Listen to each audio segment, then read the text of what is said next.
the recording. Good. Right. So we've got the recording on now. So I am then going to start sharing again. Good. Okay. Can everybody see the screen?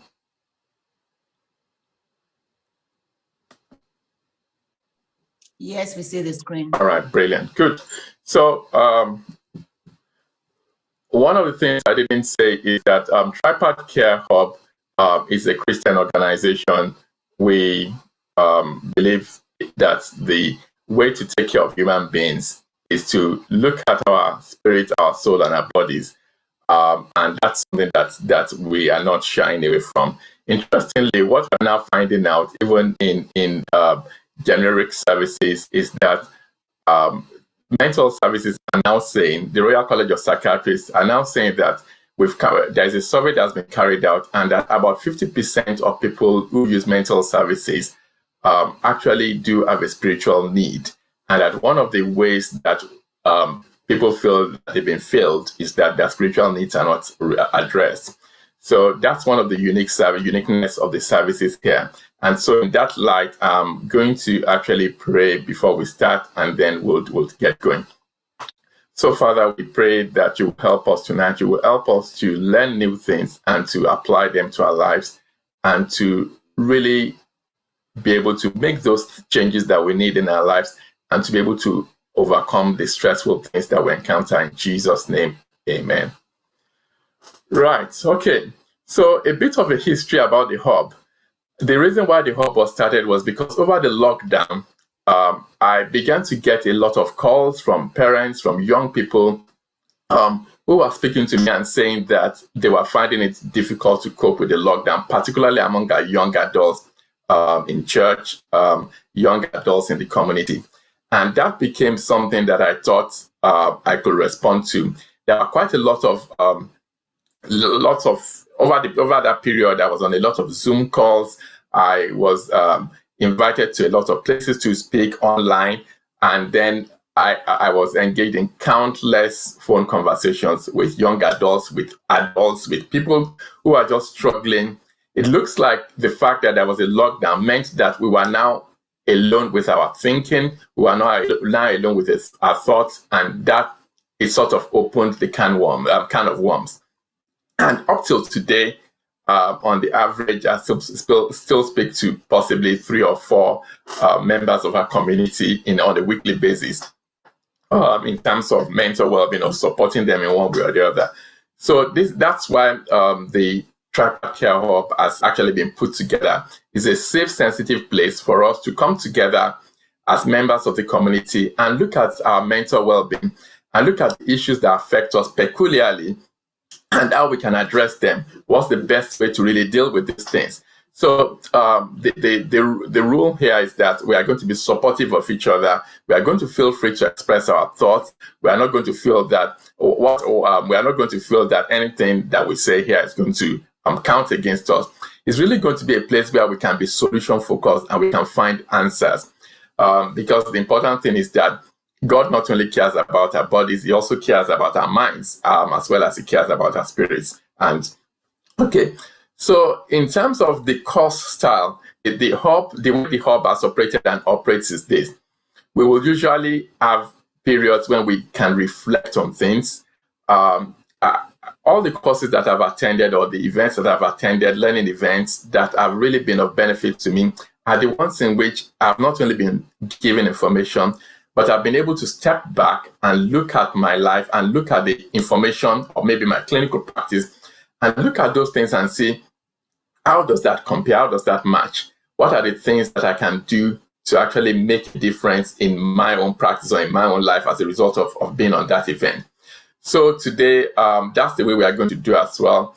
I'm going to encourage you to please ask questions, please interact, to please talk, let's have a conversation. But also, please take notes, and importantly, also please reflect. There will be periods when I would actually share slides that are really about promoting reflection.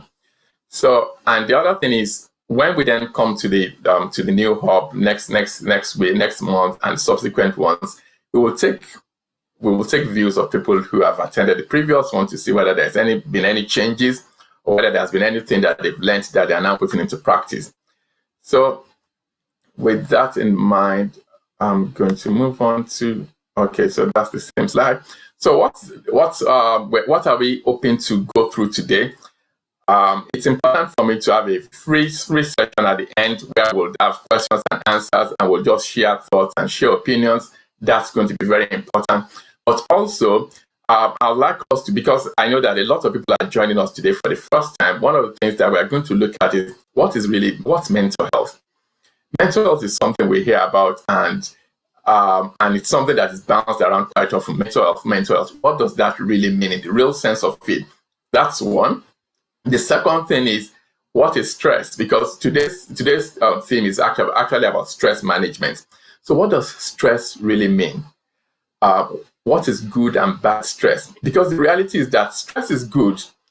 There is a good part of stress, and many times when we hear the word stress, we think we associate a negative connotation to it.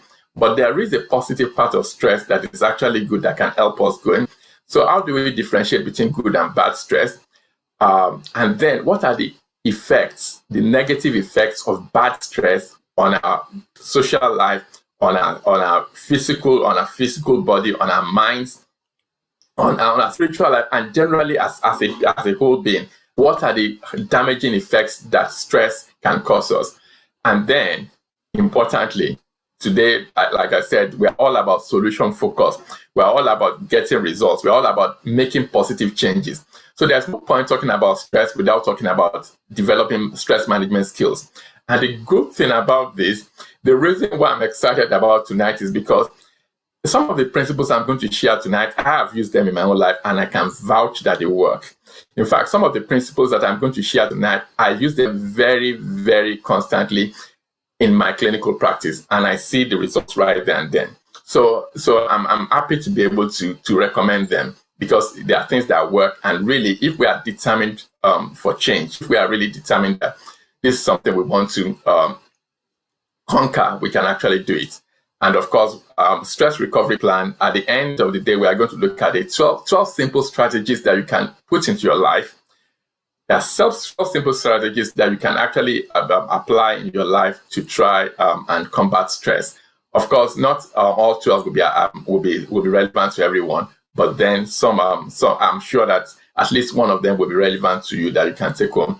And then I'm going to share signposting in terms of signposting people to sources of help, in terms of some of them are specifically addressed to Christians, and some of them are just generic materials. And then we're going to have questions and answers. Right. So that is a very busy slide. What exactly is mental health? Mental health is right in the middle of it. Because many times I hear people say, he has mental health. She has mental health. He has those people have mental health. But the reality is that every single one of us have mental health. The reality is that just like we have physical health, we also have mental health. So mental health is not peculiar to anyone at all. There's mental health, which I'm going to define in a minute, but there's also mental health problems, or mental health difficulties, or mental health distress. So everybody has mental health, just like everybody has physical health. So the fact when people say he has mental health is not really appropriate. It's not really the way things really are, because we all have mental health just like we have physical health. So what exactly is mental health then? So we know that mental health is actually a state of well-being. According to the World Health Organization in 2007, they said mental health is not just an absence of mental illnesses. You know, many times we think, if somebody doesn't have a mental illness, then they are well. But they can be stressed to their teeth. They can be really under tremendous pressure that is eating them away in a very subtle way. But because it doesn't look apparent, we think they are well. And that's one of the key things about today. So mental health is actually a state of, it's not just absence, it's more than an absence of mental illness, but it's actually a state of well-being. When somebody is able to fulfill or maximize their potential. There are 4 things involved. So that means that one is living life in a way that one is able to fulfill one's potential to the full. That's one. One is able to cope with the stresses of life. Stresses of life, actually, COVID-19 lockdown. Thank God we are now out of the lockdown. But then that came with a lot of things. That came with a lot of pressure. That came with health concerns. There were so many things that were happening. That came with bereavement. Some of us lost friends. Some of us lost family members. Some of us lost other things, maybe jobs, maybe status as our social interaction as well. So there was quite a lot that was lost at the time. But mental health says that, the WHO says that mental health is a state in which you are able to cope with those stresses. So it's not that you don't get stressed, but you're able to cope with them because they are normal stresses of life. And then you're able to work productively, but also importantly, you are able to contribute to community. So when we are looking at mental health, every time I sit in the clinic and I sit with somebody and I'm speaking to them about their mental health, that's exactly what I'm doing. I'm looking at how are they coping. Yes, stress they might be stressed, or they might have had a loss, they might be undergoing a divorce or whatever it is that they are, or a relocation, or even things like emigration. Moving from one country to the other is a big, big issue because you are starting life almost like you are starting life again.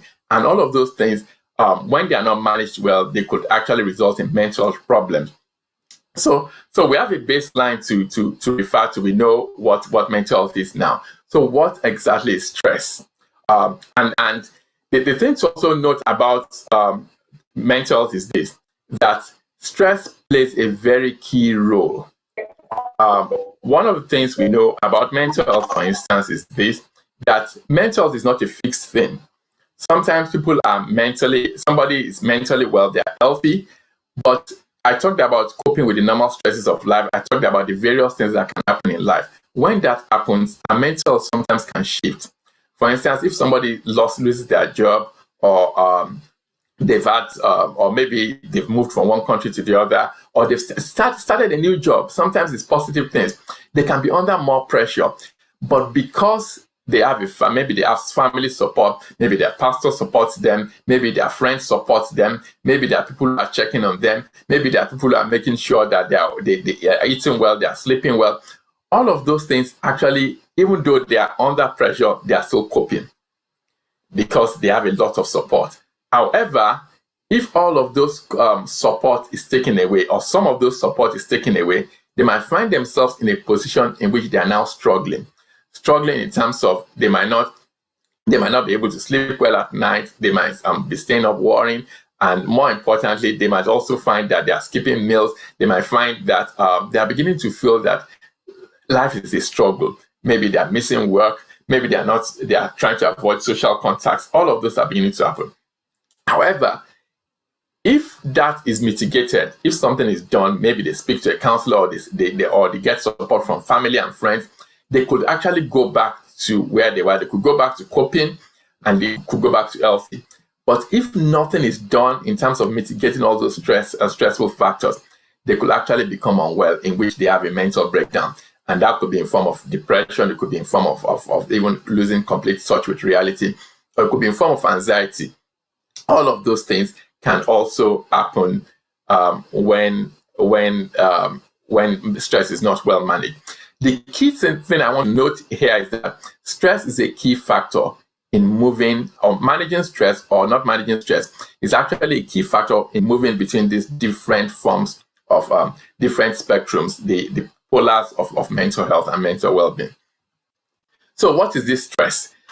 So stress is really is something that we all encounter in our lives. It's really about day-to-day activities, but really stress becomes a major thing because it's actually the way our bodies and our minds respond to the pressures of everyday living, to things that are difficult, maybe pressures in relationship. It's the way our body and our minds respond.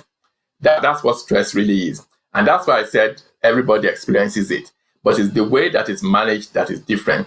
And sometimes the key thing about stress is this, that it's not just the way our bodies and our minds respond to what we perceive as pressure, or what we perceive as strain, or what we perceive as uncomfortable. It's actually the reaction. The reaction is what's important, and also the perception. So what is stress for you may not necessarily be stress for me. And I think that's something very key.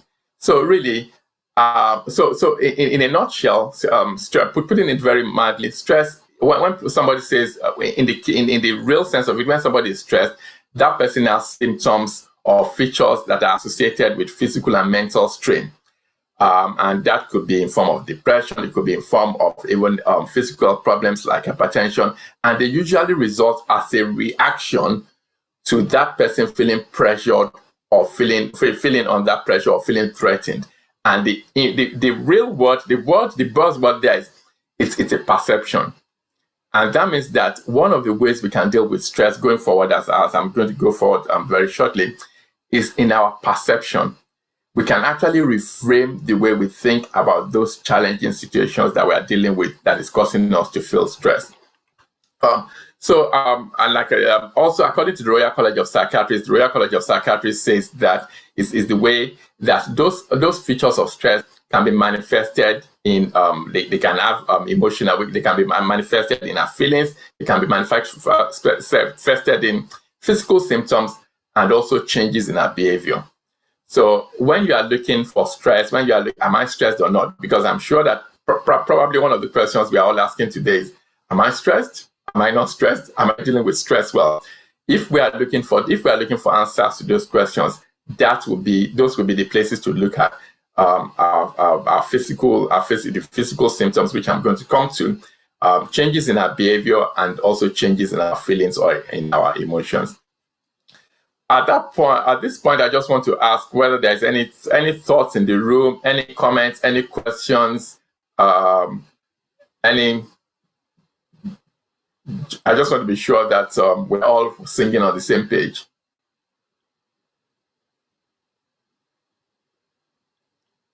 Is it okay? Okay, good. Dr. Adegoroye, nice to see you. So, Dr. Adegoroye is another shrink colleague, so it's good to see her here. Right, so let's move on. Okay, so this is stress hard facts. So stress, like we said, is caused by pressures, and those pressures could be in family relationships, they could be in relationships, just natural relationships. For those young adults who are on this group, when I was preparing for this particular session, one of the most insightful advice that I received was this. Somebody said, you know that young people, that one of the most challenging things that young people are encountering in this time and age is relationships, pressure in relationships. And that's why we know that February is the month of love. February is the romantic month, is the Valentine's month. So the February Emotional Wellbeing Hub is actually dedicated to managing toxic relationships, because relationships can be a major they can be a major trigger for stress. So stress can be caused by pressures in relationships, in career, in work, in ministry. I deliberately put ministry there because sometimes we just feel that because somebody is doing is in ministry, or because they look like they're high up there, that they are not under stress or they are not under pressure. Ministry can also be a source of stress, and I do hope that ministers who are in the house today can actually be able to relate to that and look inwards and really see how to be able to manage this and to make sure that that's not taken, because stress is a killer. If stress is not well managed, stress could actually it can kill in terms of actually taking one out completely, or it could kill one's joy and one's productivity, such that one is not optimally effective. So there is that. Also, what stresses you might not stress me, and I want to talk a bit about that. Based on our education, based on our childhood experiences, and also on our exposure, those are the things, the way we've seen our own parents and the people that are important in our life respond to pressures of life. That's the way by default that we also respond to the pressures of life. And that's something that I want parents, well, this call particularly if it's still got young people or people who are intended to be parents, to make a note of. The way we are responding to the pressures of life, we're actually being watched. Children they listen to what we say, but they are more likely to do what we do rather than listen to what we say, ask them to do. And I think, and so that's a very key point. But that takes me back to the point about the fact that what will stress you will not necessarily stress me, because what I'm bringing into the world, what I'm bringing into society is different from what you are bringing into society, and what you are bringing into society. So it's important to make a note of that. That our stress responses are determined by several things that we've encountered, and also by the genes that we inherit. The genes that we inherit, for instance, can actually shape the way we respond to stress. But not only so, the interesting thing about it is also that even the genes that we inherit can actually be rewritten by stress. And I think that's also profound, that actually stress can actually cause there to be genetic changes that we then carry on to the next generation. And these are profound things that is important. So it's not something to be taken lightly, that really stress can actually rewire our genes, rewire our genetic makeups, such that we then pass that altered gene to the next generation. So sometimes as well, stress could be as a result of chronic minor problems. One has a difficult neighbor. Okay, maybe it's a difficult neighbor, they are there for the next 6 months. But then if they begin to live with you and they're constantly giving you pressure year in, year out, that can become a source of stress. Maybe you might be able to live with it, or it's a 6-month tenant and they will move out in 6 months. But then they are still there going forward. So minor irritations, when it's chronic, can actually also cause stress.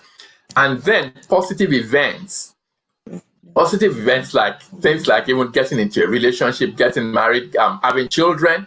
For instance, we now know, we used to talk about postnatal depression, and when you hear postnatal depression, you think about women. We are now knowing that postnatal depression also occurs in men for several reasons. It's not a topic for today, but men can actually also become stressed as a result of life changes when a new baby, particularly the first baby, comes into their lives. First jobs, promotions, moving away to university, they are all positive things, but actually, or even starting a new project, but actually they can also cause stress. The stress, like I said, can be a positive thing. It's our way of the body responding to rise up to the challenge and to the pressures that we are facing. So it's meant to be short-lived, and when it's short-lived, it's a positive thing. For instance, the way to illustrate, a very easy way to illustrate that is, the last few weeks or so, this meeting has been on my mind. It's been on my mind, but there was some pressure, and that pressure made me sit up, study, look at things, think about my own life illustrations, think about things that I'm going to say, put my thoughts together, put the slides together. All of those things I did because I was feeling some amount of stress. But that stress was not enough to cripple me such that I wasn't sleeping at night again. I wasn't eating any food. I wasn't interacting with anyone. I was just frozen. No. So the stress was enough to cause me to try and get things done, to be able to produce something that is authentic and original and hopefully life transforming today. But it didn't prevent me from doing the work. And that's the difference. And then chronic stress then has to do with when stress that is meant to be short-lived, that is meant to be our way of coping with rising up to the pressure of our life, when it becomes chronic, when it's one thing after the other, it's just or it's chronic, either because maybe sometimes chronically abusive relationship, chronic work stress in which somebody is constantly overworked, or maybe sometimes as well because of the hostile environment that one is living in, or hostile relationships, or even the chronic stress of immigration. When it's chronic and it's unremitting and it's unrelenting, that's when one begins to get concerned. And the reason why one begins to get concerned is because it begins to perpetuate damage. So let's try and think about really what happens in our bodies when we get stressed. For instance, you wake up late. You need to catch the train. You wake up late for work, and you think about it. There's no way you can catch the train and still get to work on time. You are running 2 hours late. That's a threat, because possible threats in terms of your boss will not be happy that you've arrived late. You are going to possibly maybe even not catch the train. Quite a lot of things begin to go through your mind, and that is causing you to be on high alert. So there's a threat, there's a perception that, oh, I could lose my job. Maybe that's a threat to the job. And then the brain releases what is called stress hormones. Stress hormones are chemicals that are released into the brain to help you to rise up to the occasion, to get quickly dressed, to dash out of the house, run to the station, catch the train, and everything is on high alert. So it releases certain chemicals into the body to try and help us to cope with all of that. And when that happens, it prepares the body for what is called the fight or flight. Fight or flight, in the sense that fight is about maybe if there was a confrontation. And in fact, those fight or flight responses actually go back to our progenitors, to our forebears, when human beings still used to live and live in places where their life was at stake, where people lived in caves and all that sort of thing. So life was perpetually always at risk, and human beings needed to be always on high alert to be able to run, to escape, and to preserve their life. So that's the natural way in which the body acts to when dealing with stress. However, when it then becomes a chronic, unremitting thing, that's when there's a problem. Usually, the type of things that you find from stress will be when those chemicals are released, your heart begins to beat faster, so that it can pump out the blood in your system, in your body, to be able to either fight back or to be able to run. Your breathing also becomes very shallow, so that it just becomes very fast and shallow, trying to get as much oxygen as possible into your lungs. The system begins to, it sort of organizes itself in a way that every part of the body that doesn't need the blood supply, or that doesn't need anything at that time, is compromised. So it will shunt blood, it will direct blood from every other part of the body to the muscles, so that you can run, so that you can do the things you need to do. And then it will also help your body, it will also direct your mind to focus on the immediate threat and what is currently at hand. So that's the sort of thing that happens when one is stressed. Now, the question now is, what's the difference between good stress and bad stress? Well, what are the differences? How can we tell between good stress and bad stress?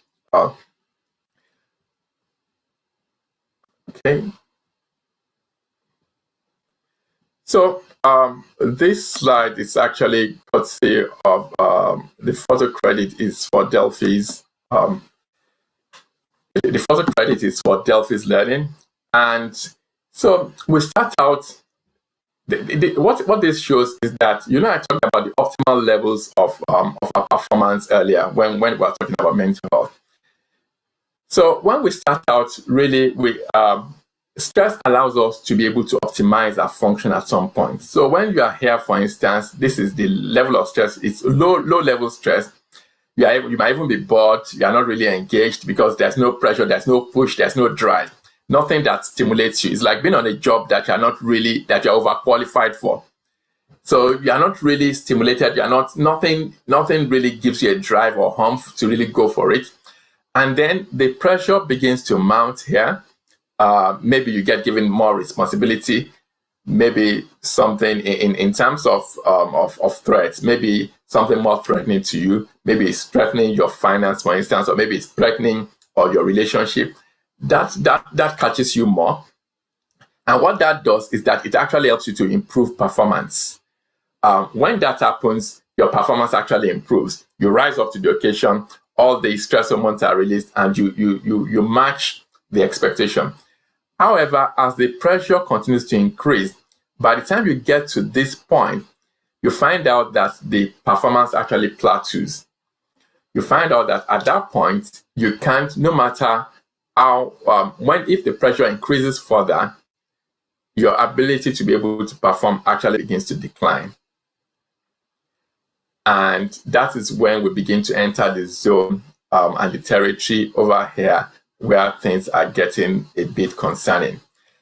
And if anyone is in if anyone is in this zone tonight, it's a place to take caution. It's a place to really address the issues and find out what got you to that point and what can be done to bring you back to the place where you are at optimal performance. So the best place to be is actually in the optimal performance zone, where you have stretched yourself, but you are not at breaking points. It's like sometimes when I come to these events, I usually come with a balloon, and I will keep blowing into the balloon, and the balloon expands and expands until it bursts. And then I'll make the illustration that's the way stress is. At some point, when you are putting more pressure, I can see your hand, Treasure. I'll be with you in a minute. So at some point, you are putting more pressure, and the pressure it's increasing. But at some point, that you actually reach a breaking point, and there is a burst. Okay, right.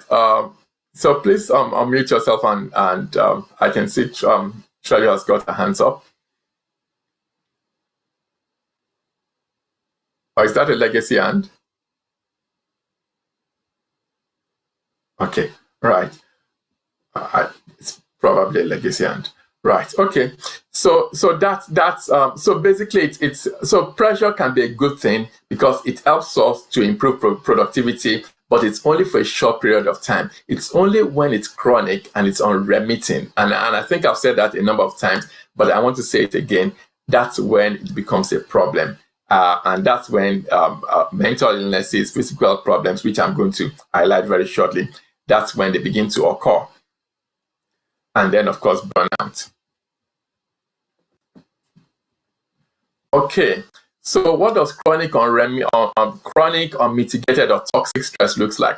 Toxic stress is usually when people talk about toxic stress, even though it occurs in adults as well, but toxic stress is usually a reference made to children. And that's when children are under stress in terms of maybe they are in an abusive relationship, their parents are neglecting them, or they are being chronically bullied, or somebody is even molesting them, that sort of thing. And when it goes on for a while, it's called toxic stress. And the impact of toxic stress is actually that children also can be stressed. But the problem with children getting stressed is that it actually damages their brain, and it makes them at higher risk of mental illnesses when they're adults.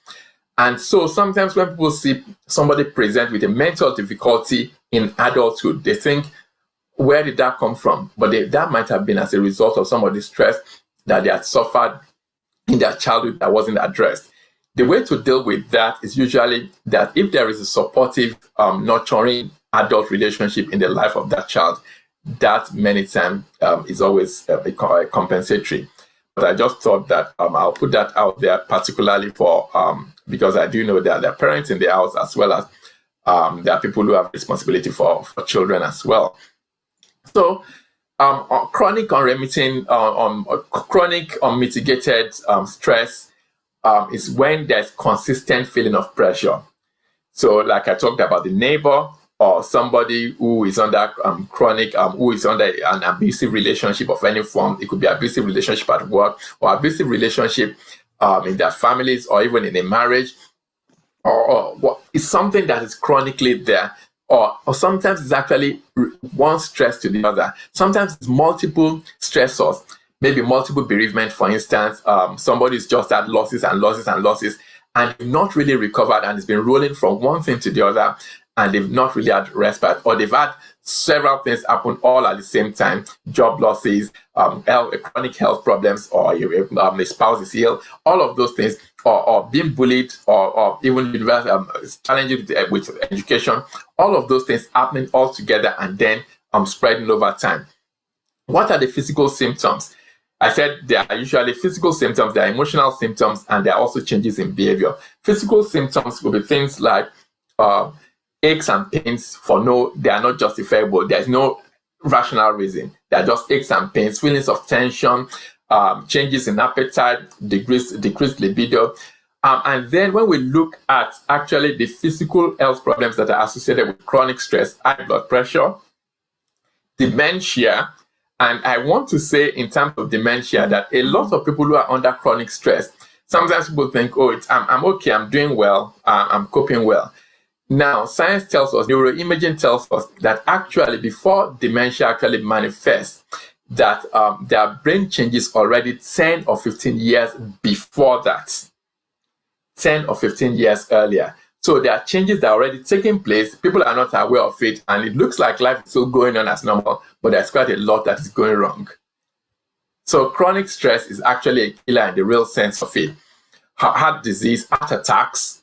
We know heart attacks are very, very much linked with chronic stressful life. Obesity, for instance, if somebody is not constantly sleeping well and they are not constantly sleeping well and they are stressed, they can't lose weight. There are chemical processes that make us know that really the body will try to preserve fat rather than burn it if somebody is chronically stressed. Type 2 diabetes, arthritis, cancers, immune suppression.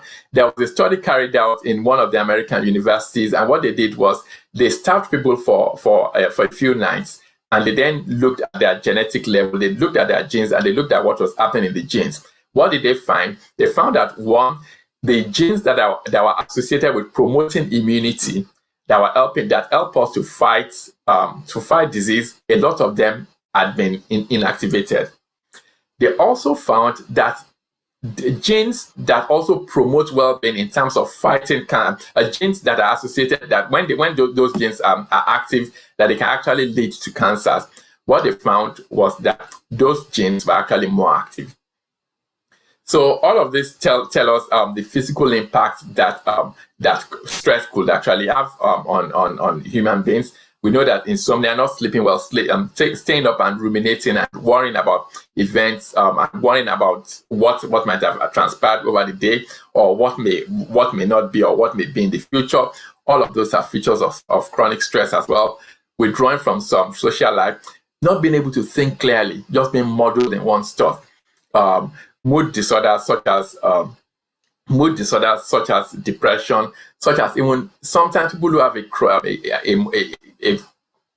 mental illness already, maybe depression, maybe anxiety. Stress does trigger it.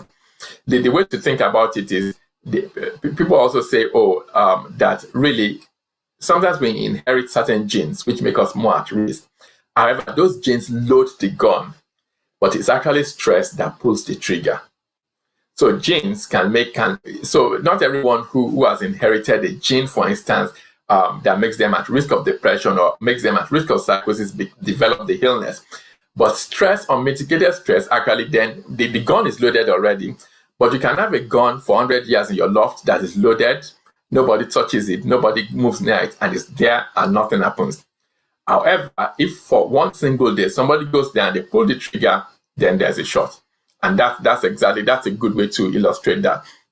Anxiety disorders, and of course, stress. The other thing to note about stress is that what we then find is that there might be what we call unusual coping skills. In order to try and relieve that stress, sometimes people turn to drugs, people turn to alcohol, people turn to nicotine, people turn to various forms of addictions. Sometimes thank you, Dr. Adigori. So sometimes people turn to addictions, people turn to all sorts of things to try and cope with that stress, to try and relieve that stress. And that includes even social media addiction, that includes even gambling. And I've noted moral failings here. Do you know that I have a conviction about this? Because, and I'm not making a rule of it, I'm not making it, but I've seen it happen that sometimes moral failings, when you see people who are in public office, and that could be in church or outside of church, that succumb to moral failings, sometimes as a result of unmitigated stress, because the mind would have an outlet one way or the other. And being not taking care of our bodies, not taking care of our minds, makes us more vulnerable. And I think that's something particularly for some of us who are in ministry, who have a lot of things that we are dealing with. Being listening to ourselves and also paying attention making sure that we are dealing with stress and managing it effectively is something that is very key, not only to us being physically well, to being mentally well, but also remaining on top of our game spiritually. Right. Okay. What are the brain changes that take place when people are chronic stress? The brain volume itself, there's a reduction in brain volume. We know anyway that from the age of 40, science tells us that for every 10 years, there's a 5% reduction in the volume of the brain. That there's a 10% reduction in the volume of the brain from, there's a 10% reduction in the volume of the brain every time, for every 10 years. So going forward, when somebody is then chronically stressed, what happens is that the brain volume actually reduces, that progression is quicker. Not only so, the brain cells, the brain actually loses cells as well, the neurons, the individual cells that make up the brain get depleted. And then there's an increase in the supportive tissue, the white matter of the brain, which is, that's the part that is responsible for the connections between the different cells. One would have thought that should be a good thing, but the problem is it's not a good thing. And the reason why it's not a good thing is because the brain is now on hyper alert. So it's hyperreactive. And then there's also impairment of memory and learning. The area called the hippocampus, which is the part of the brain that's responsible for new information and storing those new information and also learning, actually becomes damaged when there's chronic stress. Not only so, we also do know that the brain then becomes wired to become more responsive to stress. So really, chronic stress or mitigated stress is quite a big thing, and it's something not to be taken for granted. And then the final point I wanted to make about brain changes is actually to do with the size of what is called the prefrontal cortex. The prefrontal cortex is the area of the brain where we actually make decisions. And what we do find, and also where we impulse control, what we do find is that when there's chronic stress, those areas also become diminished in their sizes. And when they become diminished, then what would happen is that your decision making will be flawed. I want to make a statement now, and I think it's very important. If somebody is stressed, their decision making is more likely to be flawed, and it's always a bad idea to make major decisions when one is either chronically stressed or when one is tired. Because we do know, and so we can see the scientific reason behind it now. It's not just there's a reason why those things happen. It's because our area of impulse control, which is in front of the brain, and the places where we take our decision, is affected chronically when one is stressed.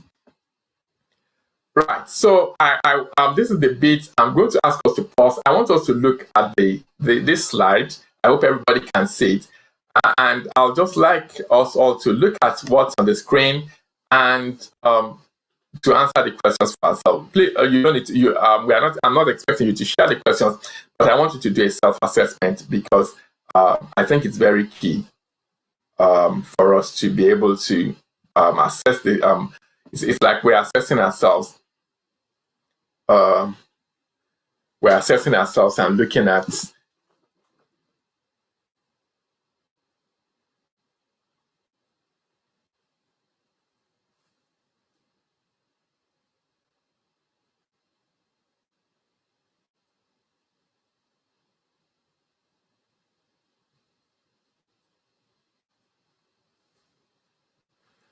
Okay, so I hope at least we've been able to. A lot of these things I've spoken about already, but it just puts it in perspective for us in terms of looking at our own lives and looking at where we are, and then moving on swiftly. We are then going to also do another exercise, and this time I would like you to please write things down, but it's just for yourself. And this is, think about where you are now and write down for yourself the 3 leading stress triggers for you. Is it family life? Is it your job? Is it parenting? Is it extended family life? Is it is it ministry? Because let's face it, let's not hide from it. Sometimes that can have its own stress, and if it's not managed well, it can be damaging. So what, right in the order of priority, the first being on number one, then in that order of priority, what stresses you out the most at the moment? What are your stress triggers? And when you've done that, also please write down which of the symptoms that we've talked about do you think you are experiencing in your life at the moment, or which of them tends to happen when you are stressed. So I'm just going to give us about 2 minutes to do that, because I think that this is one of the most crucial bits of today, because we need to know where we are in order to be able to make progress.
Okay.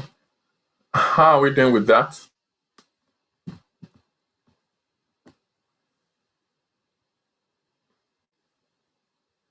I'm keen to hear back. How are we doing? Are we ready to go, or do we want a few more, one maybe like a minute more?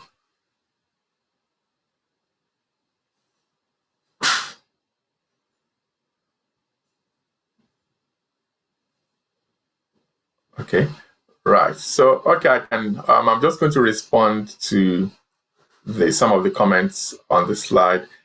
Somebody said that great. Okay, so I think that's Pastor Musura, I believe. They've said, is there a connection between IBS and stress? I'll just quickly answer that now. Yes, what we do know is that some chronic stress is actually associated with flaring of IBS. So bowel problems, particularly inflammatory bowel disease, at periods of stress, they could flare up. They could actually, and of course, one of the things that I'm going to be talking about very shortly will be managing our diets, managing our bodies, our temples, in order to be able to manage stress. So, okay, Jemima has a question. Jemima, I'm going to ask that. Well, let's save your question. If you don't mind, please let's save your question till the question and answer time. And then, yes, I can see the question about blood pressure as well. We'll just save all that to the question and answer time. And so I've seen the question on blood pressure, and also I've seen the question that Jemima wants to ask. Okay. Right. Okay. Jemima, let's have you.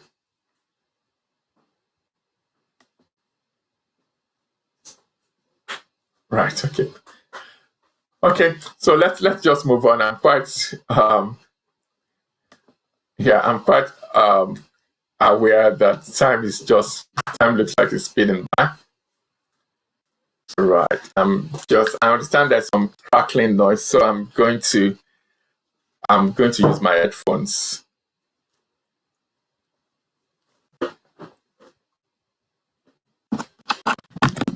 Okay, good.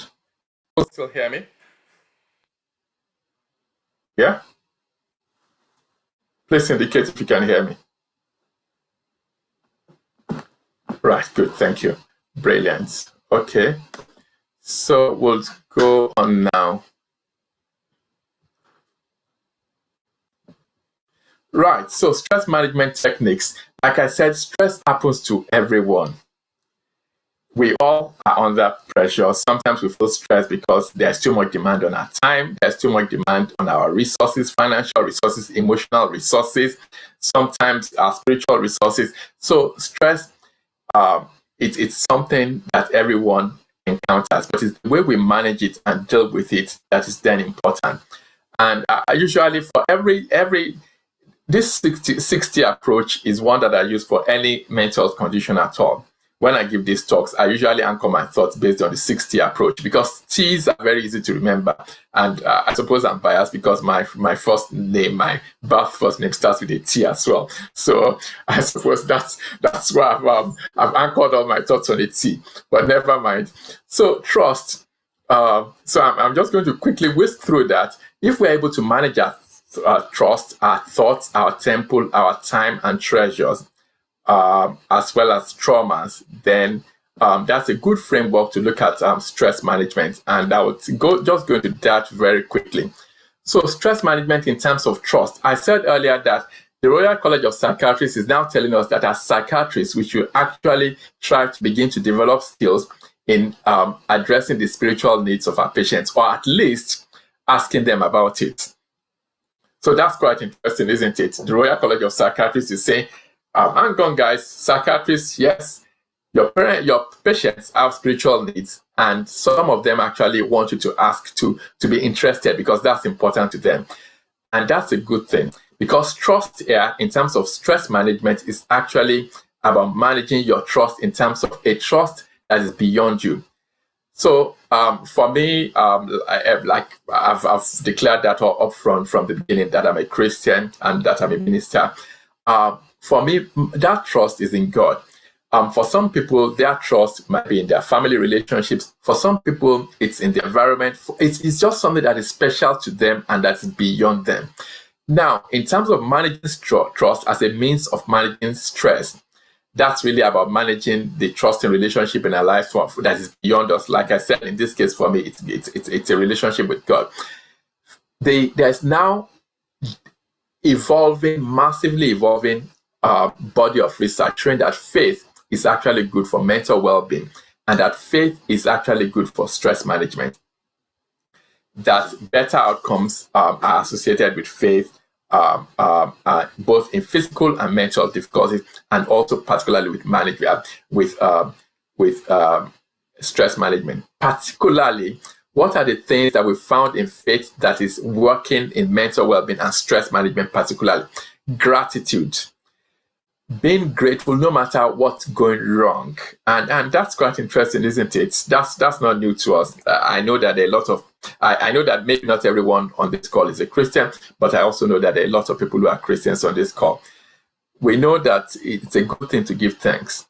So science is now telling us that people who have gratitude in their who are grateful, that they have better relationships, better marriages, their stress management is better, that their anxiety, they are less prone to anxiety, and that they are less prone to depression as well. And that young people who are also like that have better relationship with their parents. These are all research findings that can be confirmed. They have better relationships with their parents. They are more likable, and they get on better with their peers. That's quite profound. That's why gratitude features in one of the 12 simple strategies that I'm going to talk about very shortly. And I think I'm beginning to get into a bit of a speedy mode now because I'm conscious of time. The other thing, of course, is that we also know that gratitude has also been associated with less toxic emotions.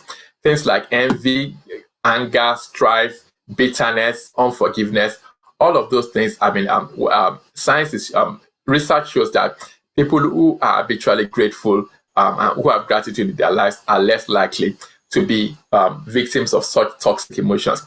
Now, I call them toxic emotions because it's not just something that we think they are toxic because, it's not good to keep malice.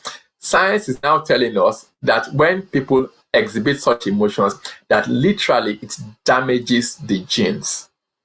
I want to say that again. that toxic emotions like unbridled anger, bitterness, strife, jealousy, unforgiveness, that those things actually, literally, the way to describe it is that the genes cringe. The genes literally cringe when one exhibits such emotion. The problem is that the genes are the expression of our lives. So when the gene is cringing, it means it's deleting, it's losing some of its bits. And when it loses some of its bits, it means it can't function right. It affects the chemicals that is produced in the body. It affects the immunity, and disease state is the order of the day. So we can see where it's all joining together, where the physical joins with the spiritual, with the emotional, and where it makes sense. So gratitude is a good thing. Meditation is also something that has been researched, and there's a growing body of research as well. Usually when I give these talks, I'll say that I can only recommend what I've practiced. What the meditation I've practiced is the meditation on God's word and on scriptures, which I practice habitually. Really looking at the words, the parts of scripture that actually talk about maybe promises or that guarantee me that the future is a bright future, and mulling on those things and meditating on those things, thinking about them and imagining them in my mind. I find is a very powerful thing. So I'm not surprised that science is telling us that meditation actually works. And like I said, the meditation that I practice is meditation on God's word in terms of helping me to improve the outcomes in my life.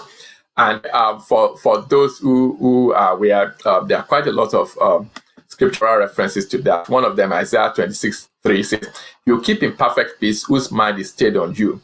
So that means that rather than the mind ruminating on the problem and doing mind over matter, the mind is actually staying on what the outcomes that God's word says. What does science tell us about meditation? Science tells us that it's good. It slows down the aging process. I said with every 10 years, the brain size diminishes after the age of 40 by 5% of its mass. We now know that meditation actually slows down that aging and loss process. It releases dopamine. Meditation is associated with a release of dopamine, which is a chemical in the brain that is connected with reward.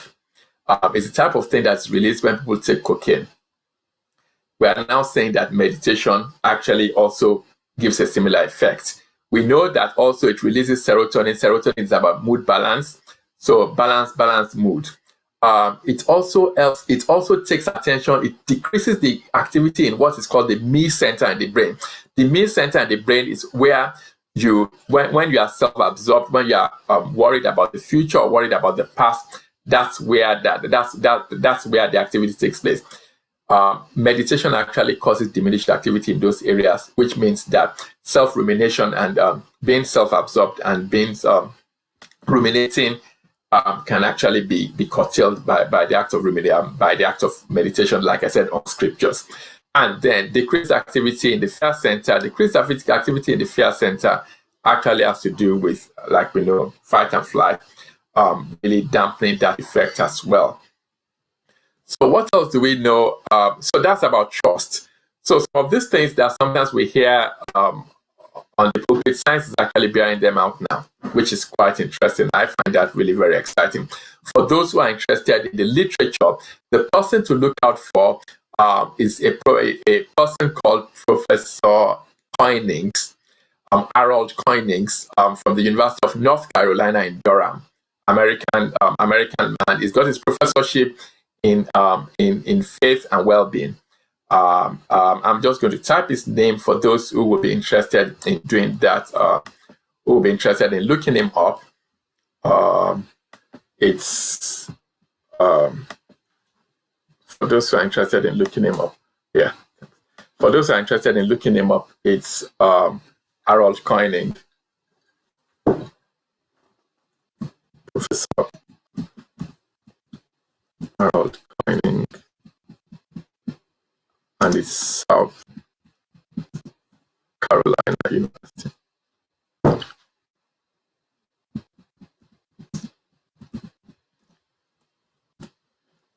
I think it's Durham University, actually. When whether it's north or south now is one of them, but that's his name. Check out his work. He's done quite a lot of work on faith and well-being and globally. Okay. Okay, now I'm trying to change my slides. Good. Right. So we talked about managing, we've talked about trust. That's trust like I said, for me, that's trust in God. For other people, it could be trust in their family. It could be whatever it is beyond the person. That's what science says works. Now, stress management in terms of thoughts. You see, I emphasized earlier that that stress is about perception. It's about perceived threat or perceived pressure. So it's not really, sometimes it's not actually that situation is threatening. Let me give you an illustration.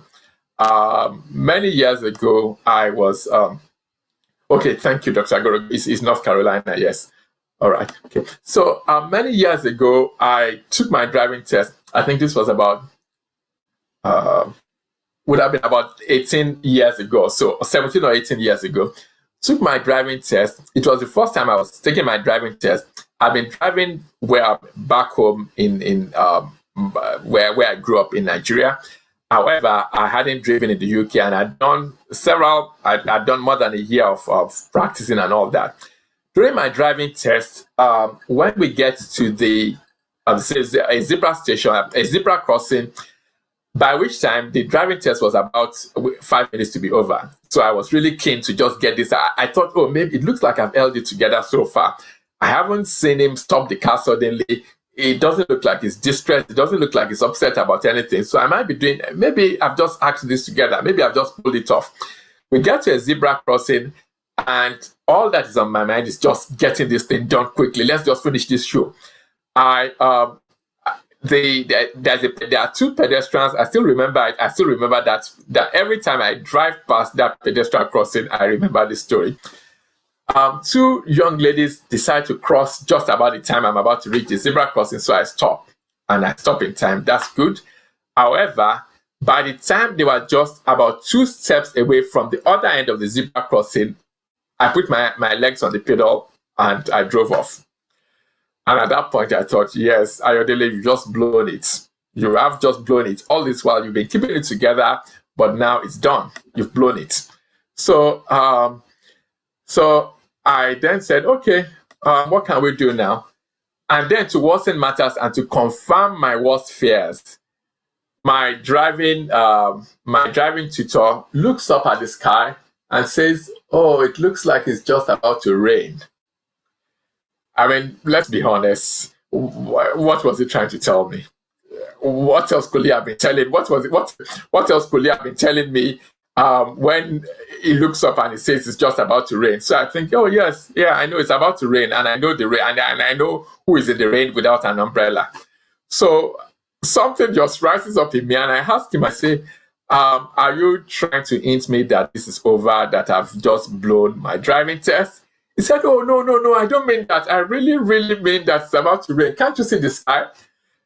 And, thank God that was a game changer. Because at that point, I thought, okay, I'm going to believe him anyway.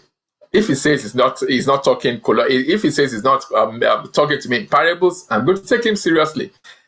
But if I hadn't asked him that question, do you know that between over the last 5 minutes of that test, I would have blown it? Because it would have been in my mind that indeed I've already failed the test anyway, and I would have played it to the script in my mind, and I would have blown it. And of course, at the end of the day, when we got back to the station, he actually said, "Congratulations, you've passed your test." And thank God that I'd actually asked him. I asked him at that point, before, when I thought he was just trying to give me a veiled message that I had failed the test. I actually said, Are you trying to tell me that I failed the test? So sometimes the narrative in our minds actually play out, and the way to actually do that, to make sure that they don't ruin us, is to actually reframe those thoughts, to challenge them. Some of us need to challenge our expectations of ourselves. Some of us is in terms of the things that we are committing to, that we are not superhuman beings, that we can't be all things to all men.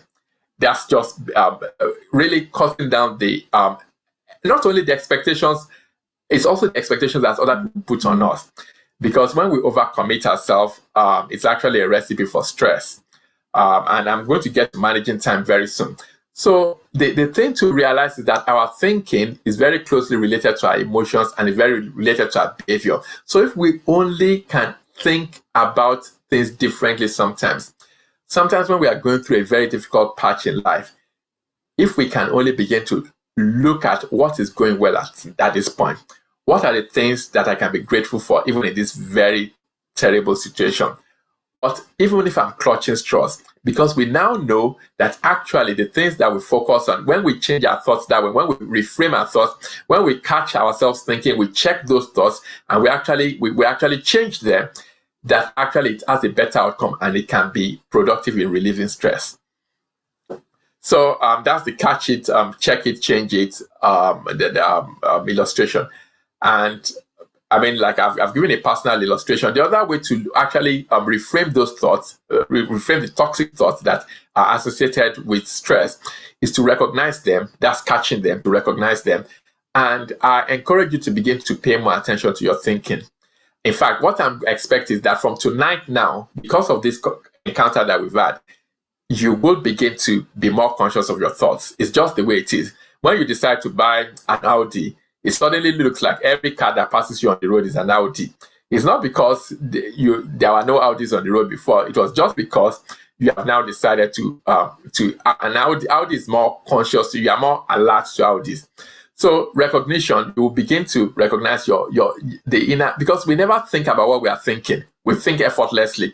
But one of the ways to manage stress is actually be more conscious of what's going on in our mind.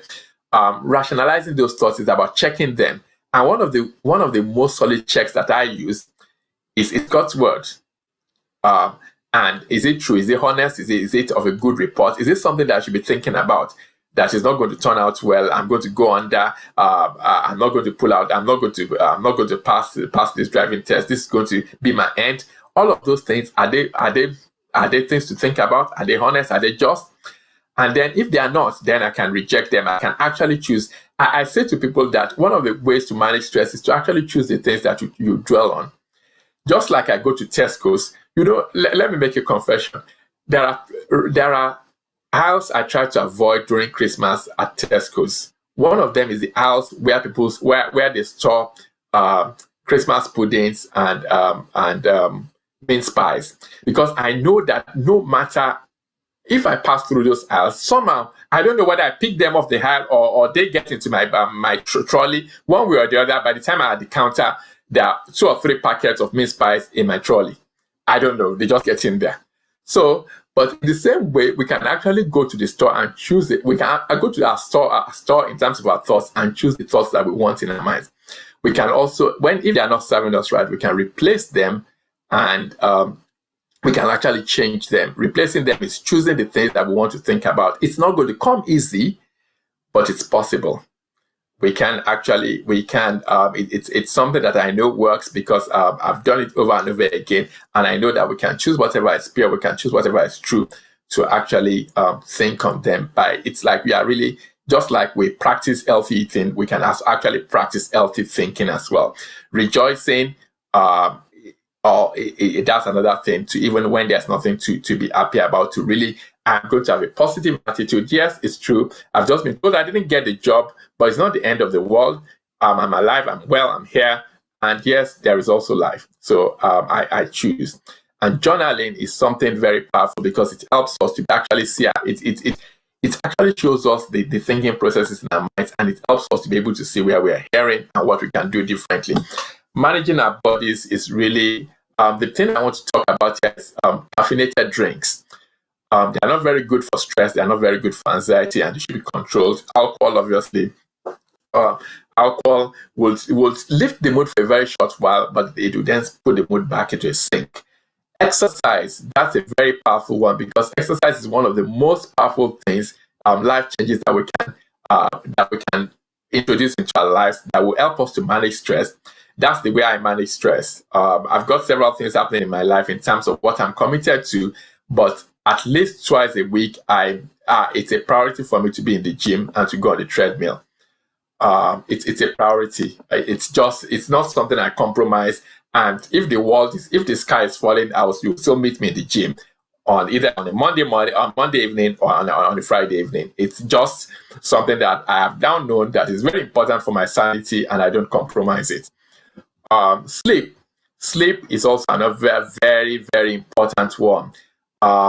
Such is the power of sleep in healing, in dealing with stress, that the WHO has now reclassified shift work as a possible carcinogen. A carcinogen is something that can actually cause cancers, because they found out, I made a reference to that earlier. Such is the power of sleep. The sleep is a very powerful restorer, and particularly when it comes to dealing with stress. I find that when I've not slept well, I'm not very good with dealing with challenges. I'm not very good in coming up with ideas, and I get very easily irritable. That's just the way it is. Okay, good. I like the person who said singing or humming songs that you love. Yes, singing or humming songs that you love. Also, creating me time. Every single day there's a me time. It could be 5 minutes that you do something. You're not thinking about anyone else. You're just really soaking in yourself and just being. You don't. There's no pressure for you. It could be 10 minutes reading a book. It could be listening to music. It could be doing something that you enjoy for you. Because many times, and then hydration, water is something that is very important. And this statistics is about how busy our world is now. I want us to note this: 34 text messages from teenagers after bedtime. 40 email checks. Some of us, I'm sure, are clocking the hundreds by now. Even at work, I probably process about 40 emails every day anyway. Talk more of my personal emails and talk more of Tripart emails. And so that's the way, that's how busy our life is. But we can do something about that.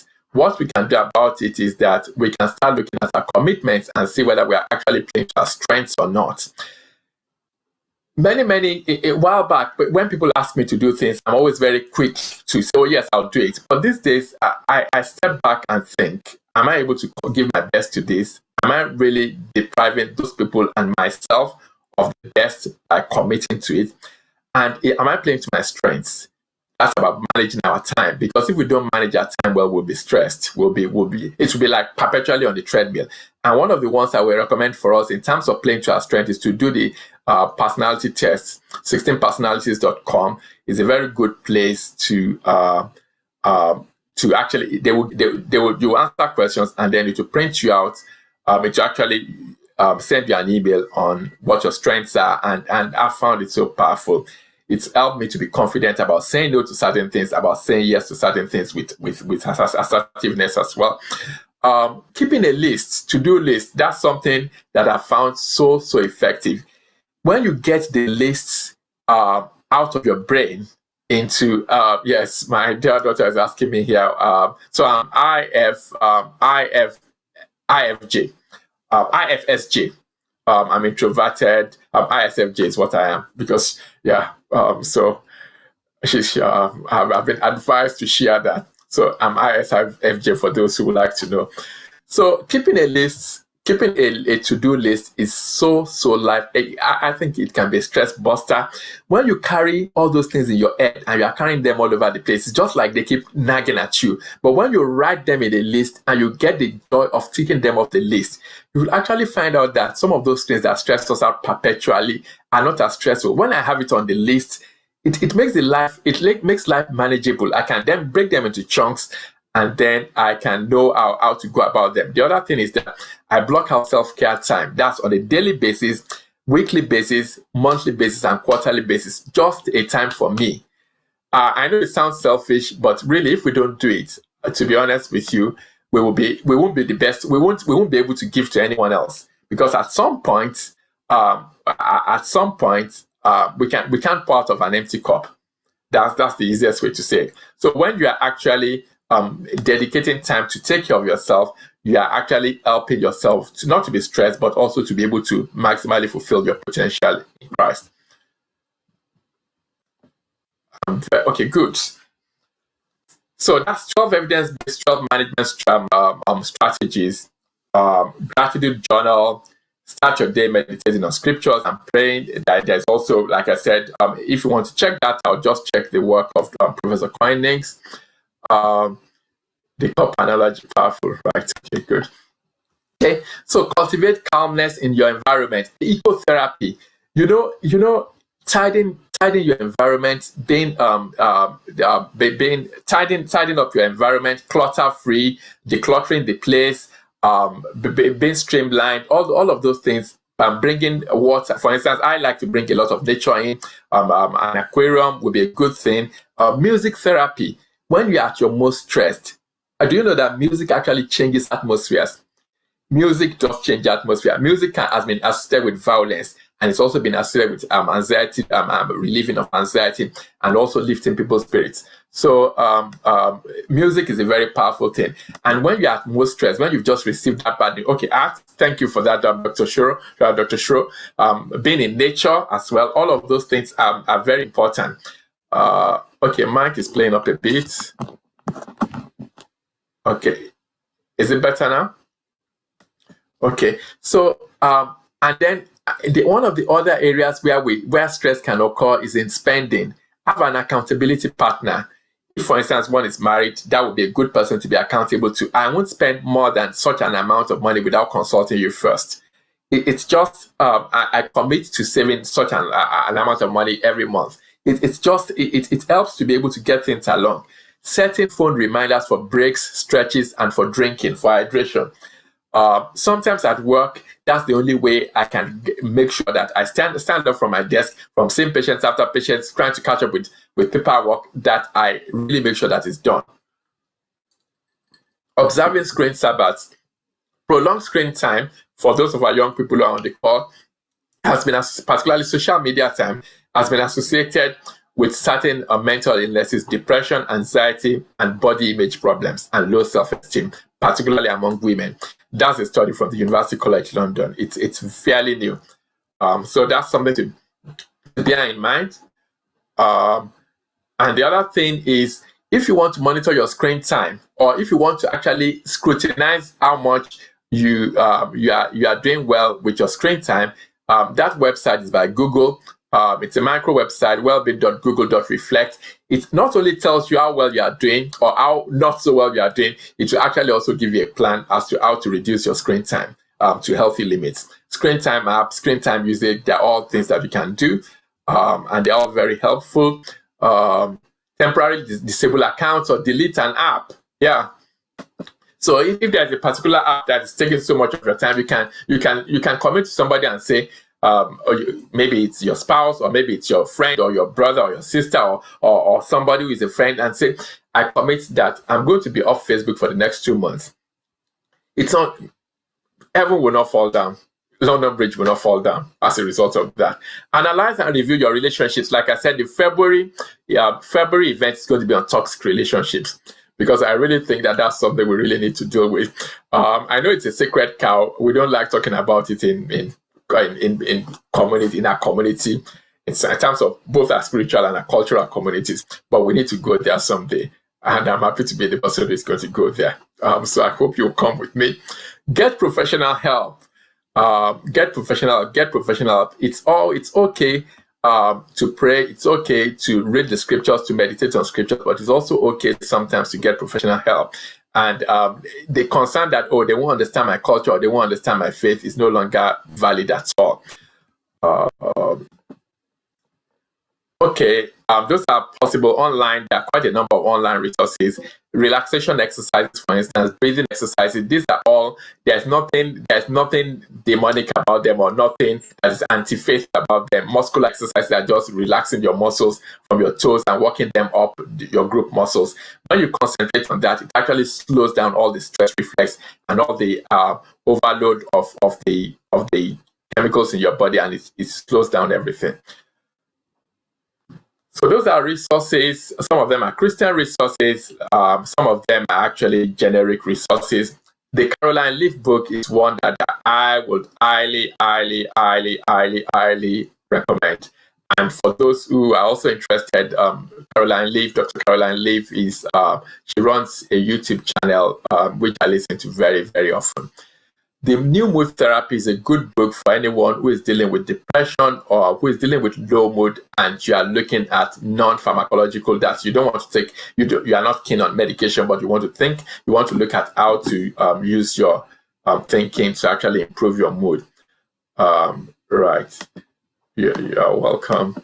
Right. And okay, and then the Neurocycle app is actually by Caroline Leaf's organization as well. It actually helps you to do a mind detox. Okay, yes, there's a Dr. Julie Smith also on TikTok. She's a clinical psychologist.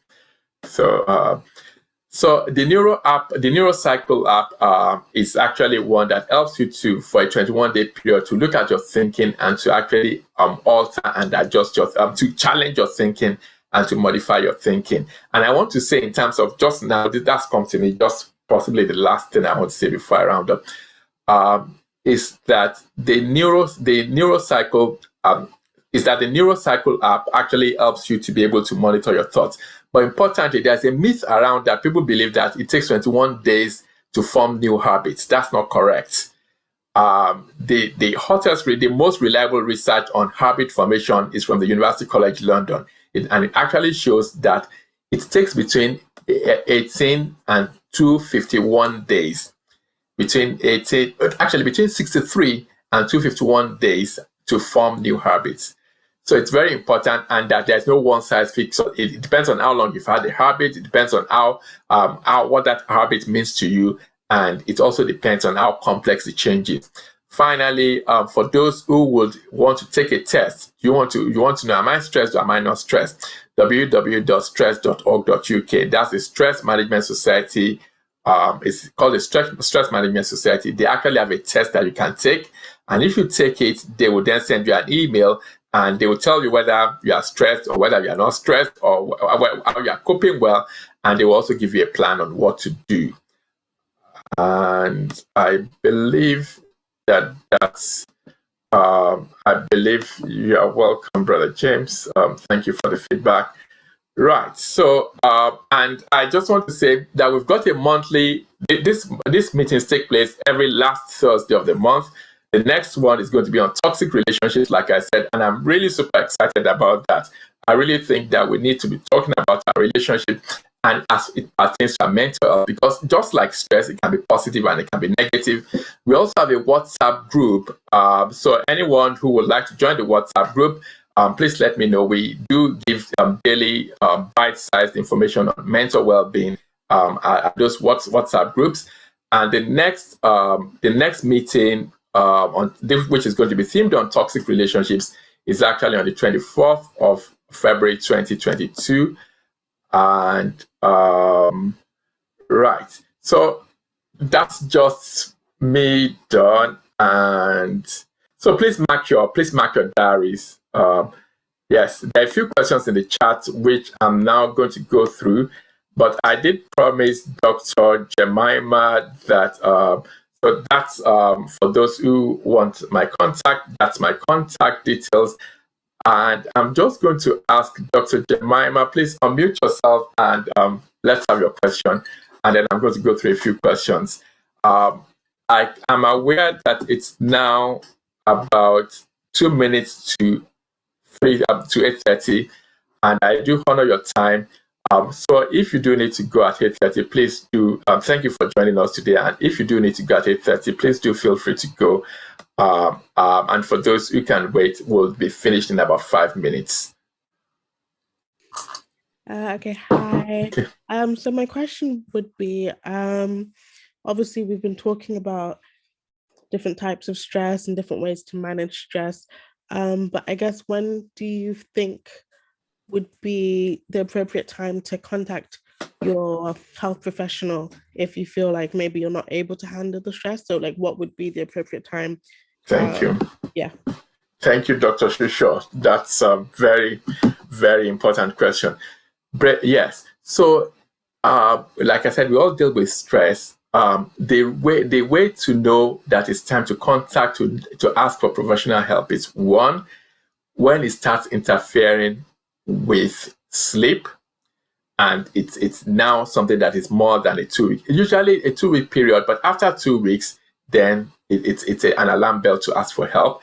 When it starts interfering with appetite, when one starts beginning to feel that life is not worth living, that would be an indication. When one starts using unhealthy coping skills, like using alcohol or using substances or using gambling or using internet or using or even unhealthy websites, all of those would be an indication. Or when one starts thinking about maybe there's no point going on, there's no point being here, all of those would be warning signs that it's now time that this cannot be contained any longer. So it's really, if it's impacting, when it's impacting on work as well, when somebody no longer feels able to face the world, all of those are reasons to begin to then ask for help. And in the United Kingdom, the UK, the place to ask for help will be your GP. The GP is well resourced to be able to at least do an initial assessment and also make a referral. I know I've got two colleagues online today at least. I've got Dr. Adegoroye. I'm not sure whether she's still here, and also Dr. Shuro. I'm quite happy to have your views on that as well. If you've got any thoughts, please.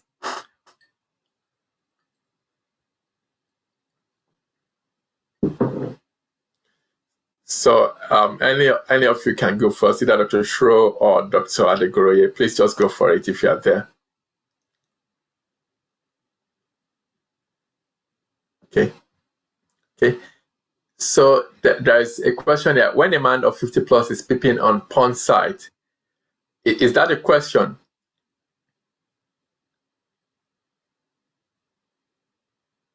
Right. Okay. Thank you very much. Okay, very practical. Thank you. Okay, I'm just going to try and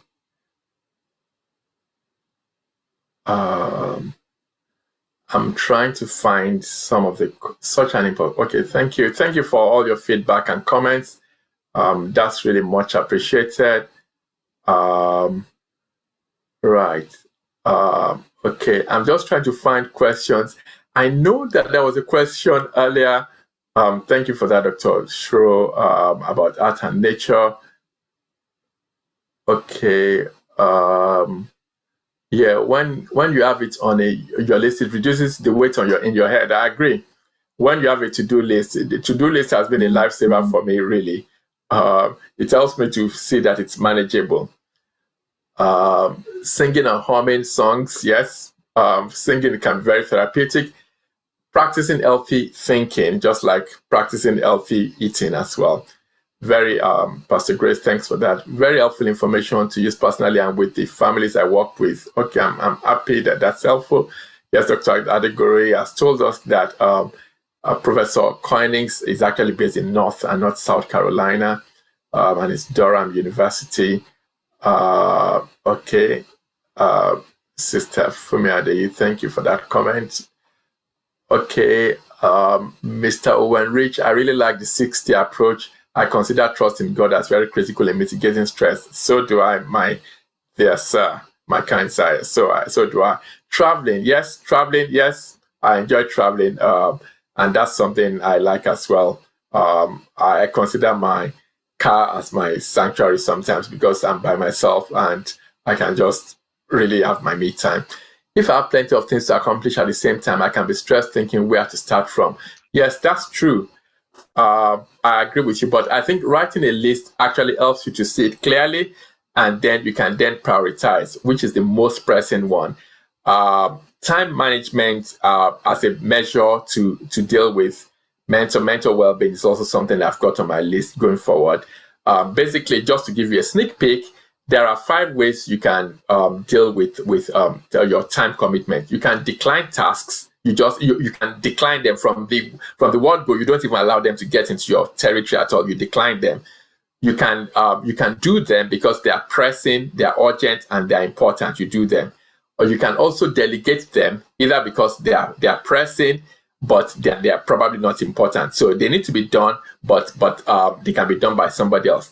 But then you can also delay them either because they are important, but they are not urgent. So And the final one is that you can delete them. You can delete them completely because they are not important and they are not urgent. Maybe when you signed up to them, you were in the mood to be good to everyone, but really when you think about it, you have no business signing up to them. So I'm just trying to look at, okay, right. I'm just very quickly looking through the comments. Can stress lead to high blood pressure? Definitely, ma'am. Yes, stress. So chronic stress, part of it. So when somebody has high blood pressure, one of the things you would encourage them to do, for instance, would be to look at their lifestyle. You encourage them to eat healthy. You would encourage them to go on a low salt diet, to exercise, to lose weight.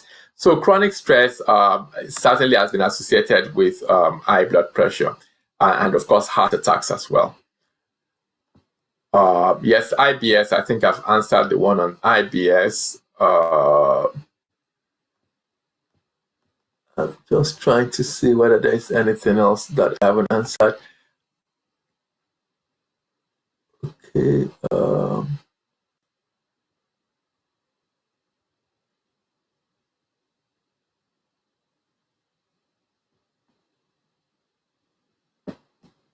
Okay. Right. Let's see. Okay, yes. So what's the solution for restless legs or neuropathy? I think that, that would usually be, I think it would be important to speak to one's GP. There are some medications that can be issued, and that's probably more of a neurological problem. Neuropathy, the cause of it will need to be found first, and it could be for a number of reasons. And I know the disclaimer is coming right at the end of the event. However, one of the things that I usually say every time I have these events is that the events are for informational purposes only. That they are for informational purposes only, and that please do speak to your GP in terms of making in terms of making any major decisions about your health. And I think Dr. Shuro, Dr. Shuro, essentially, yes, many causes of restless legs and neuropathy. Thank you for that, Dr. Shuro. Dr. Shuro is a GP, so thank you for that. Okay, Sister Ekpaga, thank you, Doctor, for this great session. When I'm stressed, I go to the gym or take a long walk. Thank you. Yeah, that's what I do as well, and it does help. I can't recommend exercise enough. Is your recording uploaded at an accessible site? Yes, I'm hoping to upload the recording to the YouTube site. Yes, the other thing I didn't say is that there's a there is Tripart Care YouTube channel that you can follow us on. There are quite about 30 videos about 30 videos already on there, and we will be uploading subsequently. We'll be uploading this to the video site as well. So thank you everyone for coming tonight. I know it's a Thursday evening, and it's not you are intentional about coming. I'm sure that most people would have moved their diaries around to be with us today, but thank you for coming, and I really hope it's been worth your while. The final word I would like to say is that please do look at your notes before you go to bed tonight and pick out 3 things that you are going to work on. Just not more than 3 things. It could be 1 for you, it could be really 2, it could be 3, but not more than 3. And what I'll ask you to do is to not only commit to writing down what you're going to do about them, but also if you've got an accountability partner, maybe it could be a spouse, it could be a friend, it could be even a pastor, it could be a gym buddy, somebody that you have high regards for, that you can say, look, I attended that seminar about Tripart Care, and it's about stress management, and this is what I've committed to, and I would really want you to hold me accountable, because we know accountability is really a very important way of making sure that we accomplish the things that we set ourselves to do. And so on that note, I would like to thank you all for coming tonight, and to please mark your diaries. Like I said, I'm really excited about looking at toxic relationships and the impact they have on mental well-being and how to deal with them.